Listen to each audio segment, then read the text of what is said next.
Guys, how's it going? Tess back again, and welcome back to the Dortmund career mode into episode number 7 now. And we start off with this one in a game that we really definitely have to win. It's a game against Greuther Fürth. They are bottom of the league.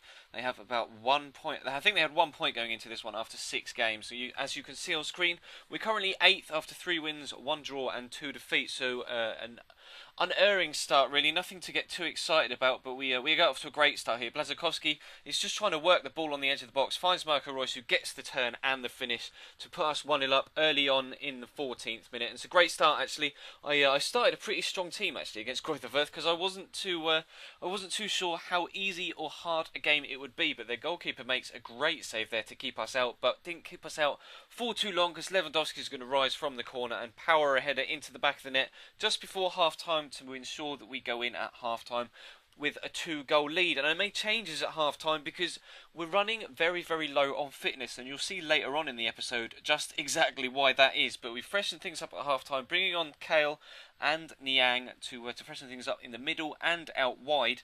And we just were all over them second half again. Kale here coming off the bench to hit the bar 5 minutes after half-time. Really unfortunate there not to put us 3-0 up. Really wanted to make sure that we were able to get a bigger lead, because 2 goals is it's a nice lead, but it's not the best lead. If they score 1, then you're on edge again. So to have a 3-goal margin would be exactly what I was looking for. And Lewandowski managed to hit the post there. We did actually hit the woodwork for the second time in the game, but managed to pick up his second and our third of the game just a few minutes later. 70 minutes in, great header from that cross. The technique on the header was very, very nice indeed, actually. It looked like a normal header first time, but you'll see from the replays, he just glances it with his head. Really fantastic technique to just doesn't really use his neck muscles at all. It's just a flick of the forehead, and it flies into the back of the net. So we do take a 3-0 win, which is 3 points that we very much need if we're going to be moving up the table towards those European spots. And this is why we're running low on fitness. If you follow me on Twitter, you'll have seen me complaining about this a couple of weeks ago as I was pre-recording.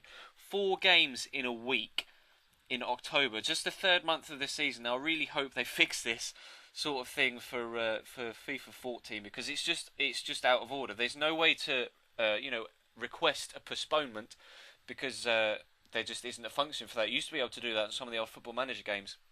Used to be able to say, can we rearrange this game because we've got players on international duty, or it's too close to other games, etc. But you can't do that on FIFA.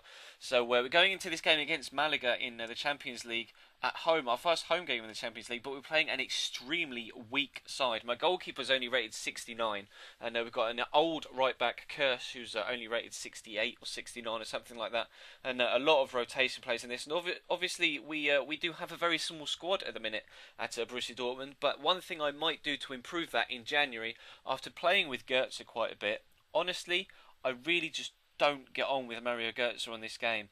On Ultimate Team, he's fantastic. On Ultimate Team, all of the Borussia Dortmund players are fantastic. However, in career mode, they feel so much weaker, so much slower. Their touch feels worse. Their shots aren't as accurate. It's just staggering to see the difference between the 2 game modes, the 2 different engines.